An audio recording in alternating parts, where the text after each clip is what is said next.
U.S. Farm Report weather is brought to you by H&S Manufacturing. With 5 models ranging from 1,300 to the large 4,200 gallon and the ability to provide an excellent spread pattern, H&S has a Top Shot side discharge manure spreader to fit your operation. Find out more at the H&S website. More severe weather this week. That's as heavy rain, high winds, and hail hit Greeley, Colorado Tuesday night, making the ground look like it was covered in snow. The golf ball-sized hail came from a thunderstorm that was nearly stationary for more than an hour. Martin Laurimore joining us now with a look at what we can expect in the upcoming week in terms of weather.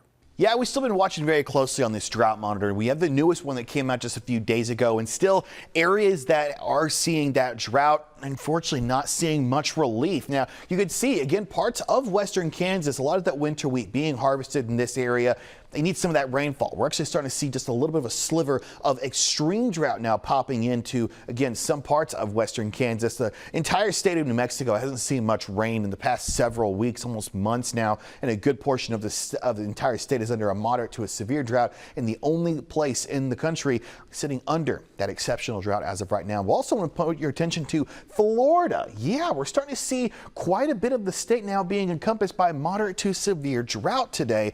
It is definitely looking to see the very warm temperatures adding on a lot of the drought conditions across that part of the country. And again, starting to see some of those grass fires actually now popping in, and some of them getting out of control, but we have been told that most of those are now contained. So we are looking better on that front. As we look at the estimated rainfall the next 7 days, unfortunately, areas that are not wanting to see the rain are going to see more, and the areas that want to see the rain not going to be seeing much over the next 7 days. So we'll be watching that pretty closely. And again, we're also watching pretty closely on our flooding potential as we get into our Sunday. You can see, again, areas in the center part of the country where they are watching for some of that flooding potential. Luckily, very low end flooding potential, I might want to add. And as we get into that Monday, still going to be meandering there as we head into that next part of your work week with a handful of small areas seeing that potential for a little bit of flooding, both in the potential of broad scale and flash flooding as we get into that next part of our work week. Now we look at the jet stream. This is something very important we want to pay attention to over this next work week, because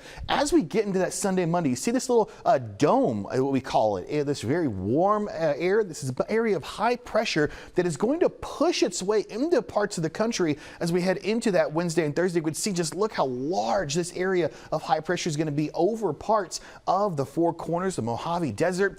Very, very hot air is going to be settling in on there. We actually call this a heat dome, and it does set up during the summertime. It's a little bit early, but again, we could be seeing some very warm weather as we head into that next part of the work week with some of that very hot temperatures that's been bottled up in southern Texas and southern Florida, breaking its way into other areas, part of the country. So something we're watching out for as we get into the last part of this work week.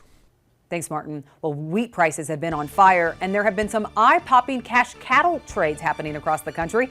Chip Nellinger and Joe Vaklovic join me next to talk markets. Introducing Grow Getters with Davis Michelson, a podcast that shines light on agriculture's most innovative side hustles. Find the latest episodes on Farm Journal's YouTube channel or wherever you get your podcasts.